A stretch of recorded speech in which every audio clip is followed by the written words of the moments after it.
এটির কথা মাঝে মাঝে আমরা মাসুদ কামালের বিভিন্ন কন্টেন্ট থেকেও আমি দেখেছি বা আমরা দেখি যেগুলো, মানে আওয়ামী লীগের একটা বড় কর্মী সমর্থক ভোটার নেতাকর্মীরা তো আছেন।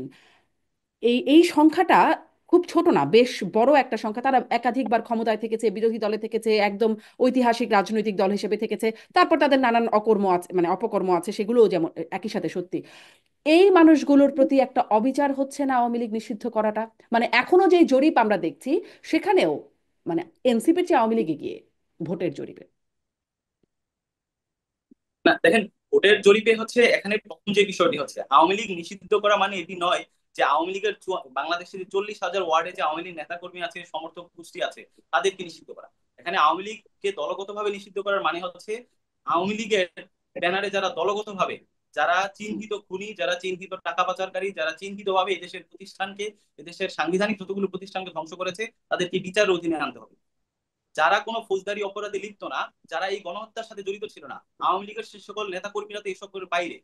তো যে কারণে আমরা কিন্তু তারা তো বলছি আর আওয়ামী লীগ যারা করতে পারবে না। গণহত্যা, জি, তারা আর আওয়ামী লীগ করতে তারা তো পারবে আর না, আওয়ামী যেহেতু লীগ দল করতে হিসেবে পারবে আওয়ামী না। লীগ নিষিদ্ধ। কারণ আপনি নিষিদ্ধ দলকে তো কোনো নেতা কর্মী সাপোর্ট করতে পারেন না।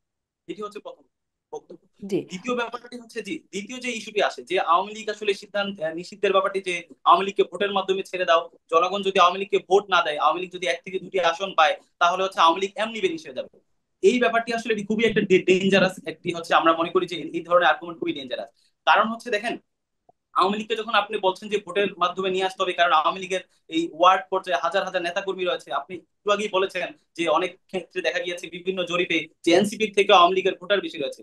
দেখেন, আওয়ামী লীগ একটি অনেক পুরনো দল হিসেবে আওয়ামী লীগের যদি এত জনসমর্থন থাকে, আওয়ামী লীগের এখন লাখ লাখ নেতা কর্মী আছে বলে আওয়ামী লীগকে নিষিদ্ধ করা যাবে না, এই যুক্তিতে যদি আমি আসি, তাহলে আওয়ামী লীগের যদি নেতা কর্মী থাকি, তাহলে গত তিনটি নির্বাচনে আওয়ামী লীগের এত সমর্থন থাকা সত্ত্বেও আওয়ামী লীগ কেন একটি ফ্রি ফেয়ার ইলেকশন তারা তিনটি ইলেকশনে দিতে পারেনি? কেন তারা হয়তো গত তারা হেরে তিনটি যাবে এই ইলেকশন জন্য। আগে আমি হয়তো নির্বাচন তারা করেছি হেরে সেটি যাবে। করতে হেরে পারেনি? যাবে এই জন্য, অর্থাৎ তারা আওয়ামী হারতে লীগের চায়নি এই সমর্থন জন্য। ছিল না বলেই, আওয়ামী লীগের কোনো সমর্থক বাংলাদেশে ওইভাবে নাই দেখি আওয়ামী লীগ গত তিনটি ইলেকশন ফ্রি ফেয়ার ভাবে দিতে পারেনি।